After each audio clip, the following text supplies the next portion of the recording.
After a serious accident, I was in the hospital and I called my parents to take care of my children. They said coldly, "We thought you had died, so we sold your house and put your children in an orphan's home." I was heartbroken. But when I came back, I gave a lot of laughter, because the house they sold was actually. The moment I opened my eyes in that cold, sterile hospital room, I couldn't feel my legs, my hands trembled, and my voice barely came out in a whisper. Tubes and wires clung to my body like chains, but all I could think of was my two little children. My mind raced through every scenario. Who picked them up from school? Were they scared? Had someone fed them? With all the strength I could gather, I asked the nurse to hand me a phone. It took 3 tries to dial the number, my mother's number. I remembered it like muscle memory. As the phone rang, my heart beat faster than the monitors next to me. When she finally answered, I expected concern, a scream of relief, something. But her voice was cold, clipped, and completely emotionless. "Oh, it's you," she said. I paused. "Mom, I need you to go get the kids. I had an accident." Her next words hit harder than the accident itself. "We thought you had died, so we sold your house and placed the kids in a state orphan home. It's been weeks. What else were we supposed to do?" The world went silent. The beeping machines around me faded. I didn't cry. I couldn't even breathe. My body may have been battered from the crash, but in that moment, my soul was the thing that shattered. "You did what?" I whispered. "You weren't waking up. We couldn't manage 2 kids. And the house? We thought it was worthless sitting empty." Worthless. That's what they thought of my life. My children. My home. They saw me as a dead woman before the doctors did. I hung up the phone without another word. My hand dropped. My breath hitched. My eyes stared at the ceiling tiles above me, but all I could see was the face of my daughter crying and my son wondering why no one came for him. That's when something deep inside me cracked, not from pain, but from rage. And in that moment, I made myself a promise. I might be broken now, but when I get back on my feet, they'll regret every decision they made while thinking I was gone. Back when I was growing up, I always knew my parents had favorites, and I wasn't one of them. My younger sister, Lacey, was the golden child. Everything she did was praised. Every mistake was forgiven. Me? I was the responsible one. The quiet one. The single mom who worked 2 jobs just to make ends meet after my husband passed. I didn't expect gifts or praise, I just wanted support. A little kindness. A little love. But that call from the hospital confirmed what I had suspected all along. They never saw me as their daughter. Just someone they tolerated. As I lay there recovering, memory after memory hit me like waves on a broken dock. I remembered last Christmas when I invited them over, hoping we could finally reconnect. They canceled last minute because Lacey was throwing a party, and it's more fun with her friends. I remembered the time my son was in the hospital with a fever, and I begged them to come stay with my daughter for a few hours. They said they were busy watching a game. Always too busy until it came to Lacey's kids. But nothing compared to what they did now. I had spent years building that little home, brick by brick, paycheck by paycheck. Every corner held memories of bedtime stories, burnt pancakes, and birthday balloons. That house wasn't just property, it was our life. And without a second thought, they'd sold it. Cashed it out like it was a forgotten storage unit. And my children. My babies. They didn't even bother to call my closest friend. They didn't reach out to a neighbor or a church. No, they dropped them into the state system like they were lost luggage. The doctors said I had survived a miracle. That I was unconscious for over 3 weeks, and no one expected me to wake up. But not once during that time did my parents sit by my bed. Not once did they ask the nurses for updates. When the social worker came by to speak with them about temporary guardianship for my kids, they flat out refused. Told them, "We've raised our kids. We're too old for this." Too old for love? Too old for responsibility? As I sat in that hospital bed, I didn't just feel betrayed, I felt abandoned. Discarded. Like I was nothing more than a burden to them. And that kind of pain? It doesn't heal with time. But pain has a funny way of shaping you. Day by day, I started forcing my body to move. Physical therapy sessions became my battleground. Every stretch, every step was fueled by one thing: getting my kids back, and making sure the people who threw them away would never forget what they did. They thought I was dead. But I was alive. And now, I was coming back, with fire in my soul and a storm in my heart. The first time I held my son, I was 22. My husband and I didn't have much, just a tiny apartment, second-hand furniture, and dreams too big for our pockets, but the moment I looked into my baby's eyes, I felt like the richest woman in the world. 2 years later, we had our daughter, and our little family felt whole. But then came the storm I never saw coming. My husband was diagnosed with a rare heart condition. He was gone within 8 months. No insurance. No savings. Just me, 2 toddlers, and a mountain of grief. I begged my parents for help. Not money, just time. A weekend with the kids so I could work a double shift. A few groceries when the fridge was empty. But they always had an excuse. We're too tired. Lacey needs us this weekend. You decided to be a mother. Now act like one. Still, I never held it against them, not really. I just told myself they didn't know how to show love. I convinced myself they'd come around one day. That maybe, just maybe, they'd be proud of how I kept going. How I raised 2 kind, strong, beautiful children all by myself. But I was wrong. I remembered the night before the accident clearly. My daughter had just lost her first tooth, and we were laughing because she'd written a note to the tooth fairy asking for a chocolate bar instead of $1. My son had fallen asleep on the couch with his book still open, his little glasses sliding down his nose. I'd kiss their foreheads and tuck them in, whispering, "No matter what happens, Mommy's got you." And then I didn't come back home. That night on the road, I swerved to save a dog. My car flipped twice. The paramedics had to cut me out. And for 3 weeks, while I lay in that hospital fighting for life, my children cried themselves to sleep in a state-run group home with strangers. The idea of it nearly broke me. I had always promised to protect them. But I wasn't there when they needed me the most. I could only imagine the questions they must have asked. Why didn't Grandma come? Where's Mommy? Are we being punished? And my parents?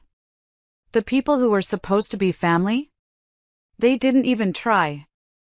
They signed paperwork, handed over keys, and went back to their comfortable lives like we were never part of them.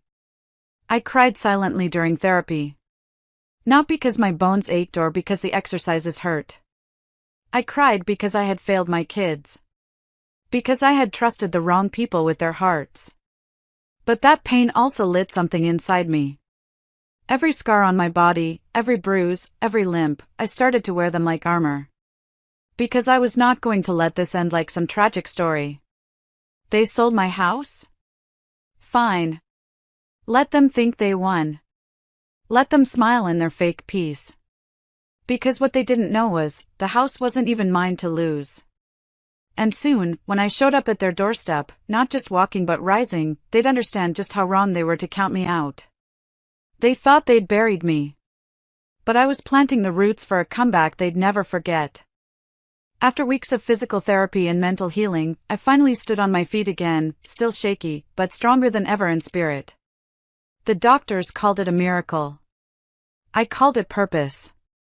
The social worker, Ms. Danielle, had tears in her eyes when I told her I was ready to fight for my children.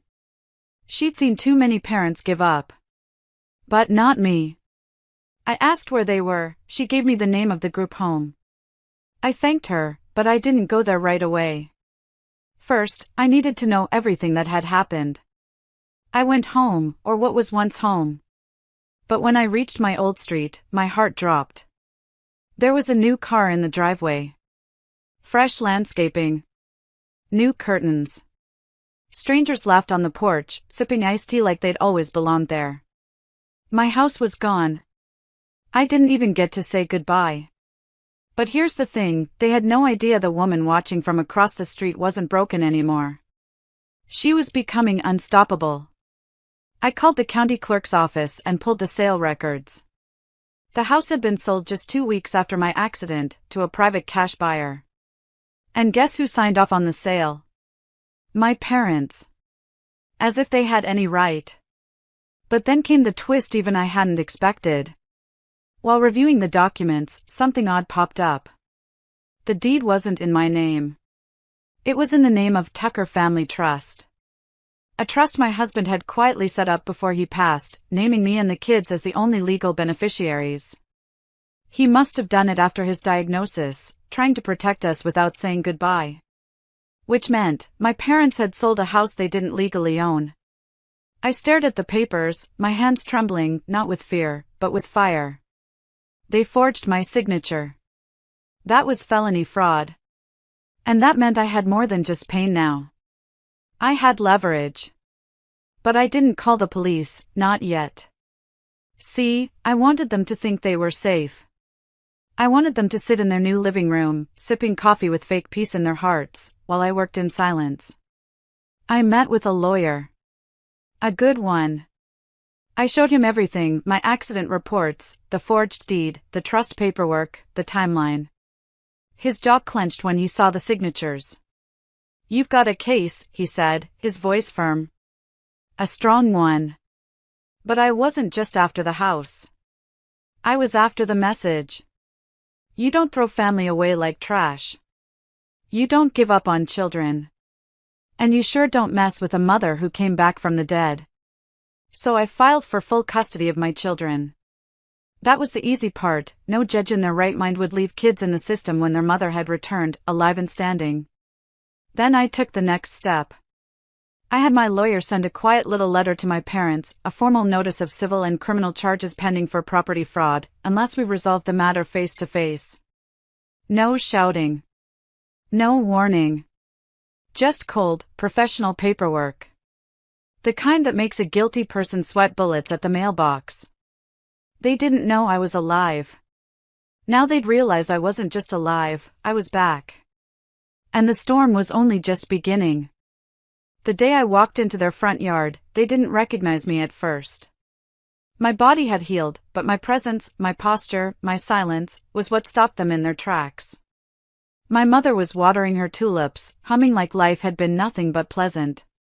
My father sat in his lawn chair, reading the paper, the same smug look on his face that he wore the day he told me, "You're on your own, Rachel. We raised you, but we're not here to babysit your mistakes." When my mother looked up and saw me, the watering can dropped. Water splashed at her feet, soaking the soil. Her mouth opened but no words came out. I walked up slowly, like the calm before a storm. Well, I said. "Didn't expect to see me, did you?" My father stood up fast, his chair falling backward. "Rachel?" His voice shook. You're alive?" I smiled. "Yes. Very much so." "Surprised?" They stood frozen, as if they were looking at a ghost. But I wasn't a ghost, I was Judgment Day in jeans and boots. I handed them a folder. Inside it were the documents, the forged deed, the trust paperwork, and a letter from my attorney. My father flipped through them with trembling hands. "I believe this makes it clear," I said. "You sold a property you had no legal right to touch. That's called fraud. And I could press charges." My mother tried to recover. "Rachel, sweetheart, we thought. You thought I was dead?" I snapped. "So you sold everything I had and dumped your grandchildren into an orphanage without even checking? Without even calling the hospital?" It was a hard time, my father stuttered. "We panicked. We didn't know what to do." "You knew how to forge my name, though," I said. "Funny how you found the strength for that." They were quiet. Guilt crept across their faces like shadows at sunset. Then I delivered the final blow. "You have 48 hours to vacate that house," I said. "My lawyer has already filed to reclaim it." I'm not asking for your apology. I'm taking back what's mine. My mother's face turned pale. But we used the money, we bought furniture, upgraded the appliances, we've put our lives here. I'm sure the state prison will let you decorate your cell, I said flatly. My father tried to puff up his chest, like he still had some power left. You wouldn't actually go to the police. You're not that kind of daughter. I looked him dead in the eyes. I wasn't, I said. But I'm not your daughter anymore. I'm the woman you betrayed. The mother you abandoned. The fighter you didn't see coming. And then, for the first time in my life, I saw fear in my father's eyes. Not anger. Not control. Fear. And it felt like justice.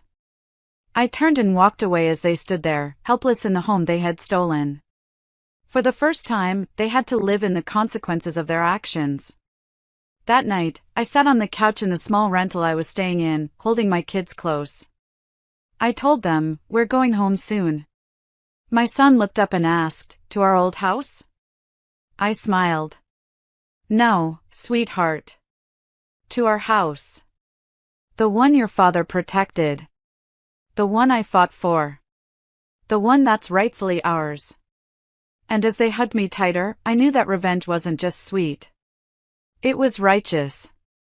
Exactly 48 hours later, I stood at the gate of the house they once called theirs, my children by my side, both holding small backpacks. My lawyer was already there, clipboard in hand, eyes sharp, voice calm as ever. A moving truck idled nearby. The front door opened slowly. My parents stepped out, looking exhausted, aged, and smaller.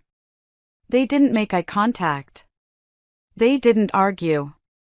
My father held a suitcase in each hand while my mother shuffled behind, a wrinkled handbag hanging loosely from her shoulder. They walked past us in silence. My kids watched quietly. They didn't recognize the couple who had abandoned them, not truly. And maybe that was for the best. Once the last box was cleared, my lawyer handed me the keys. It's yours, officially and legally.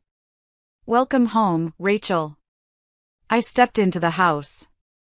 It looked different, of course. They had redecorated, changed furniture, added curtains and wallpapers. But the bones were the same. This was the house where I'd rocked my daughter to sleep, where my son had taken his first steps. The walls remembered us. Can we go to our rooms? My daughter asked.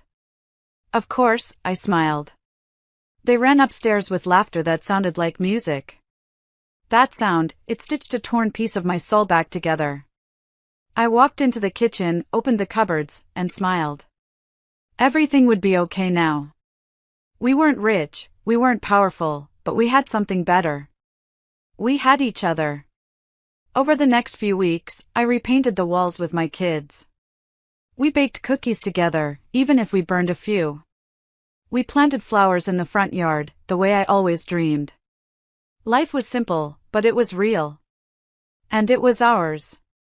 One evening, as the sun dipped below the trees, painting the sky with hues of orange and gold, I sat on the porch sipping iced tea. My kids were drawing chalk shapes on the driveway. That's when my neighbor, Mrs. Jenkins, an elderly lady with soft curls and a kind smile, walked over. You're back, she said warmly.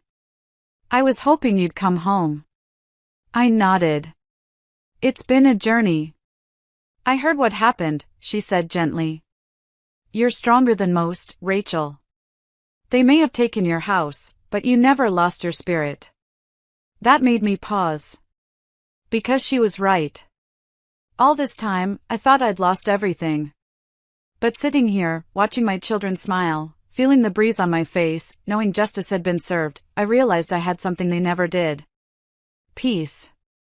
And that night, as we lit a few candles and played a board game on the living room floor, I whispered a quiet thank you to the universe. Not for the pain, but for the strength it gave me. For the clarity. For the chance to start over, wiser, braver, and freer than ever before. It was one of those quiet nights, long after the kids had gone to sleep, when memories began creeping in like ghosts at the edge of the light. I sat on the floor of my bedroom, a photo album spread across my lap. The pictures, baby showers, birthday parties, holidays, were filled with fake smiles. Back then, I didn't see it. But now? Now I saw it all clearly. My parents had always been cold, more concerned with appearances than affection. When I got pregnant young, they didn't offer comfort, they offered shame. My mother called it a mistake, and my father barely looked at me. But I still tried. I still brought my children to their doorstep every Christmas, every Thanksgiving, hoping they'd someday soften. I remembered the day I bought this house. I was so proud, even though it was a fixer-upper. I'd saved every penny, worked 2 jobs, and skipped vacations. I invited my parents over to show them, thinking they'd say they were proud of me. But my father stood in the doorway and said, "So, this is it?" I smiled then, trying to push down the sting. I kept doing that, burying the hurt, giving them the benefit of the doubt, trying to earn love that should have been freely given. But it was after the accident when the mask truly fell. Lying in that hospital bed, barely able to move, I had clung to one thought: at least my parents will be there for the kids.